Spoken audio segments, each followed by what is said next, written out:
Hello साथीहरू, आज हाम्रो बेसार उसानाइ अन्तिम दिन हुनेछ। आज चाहिँ सकिनेछ। अब थोरै छ, यतातिर थोरै छ। अब मम्मीले यता उठाउँदै हुनुहुन्छ। यता चाहिँ बेसार गिट्टीको लागि सुक्दै छन्। म चाहिँ यता टक्क यसो ह्यान्डसम बनिदिउँ कि भनेर कपाल मुसार्दै अनि यता चाहिँ एकदम आगो लागिरहेछ ड्रममा, एकदम पाक्दैछ है, बेसार पाक्दैछ।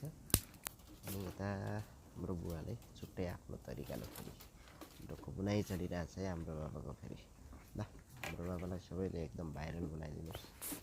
एकदम हाम्रो बाबाको मेहनतलाई सम्मानको लागि एक लाइक गर्नु होला। हाम्रो बुवा टक्क लाएर एकदम मेहनत गरिराख्नु भएको छ डोको बन्नको लागि। अनि यतातिर घरको नजिक आँगनमा पनि बेसार सुकिरहेछन्।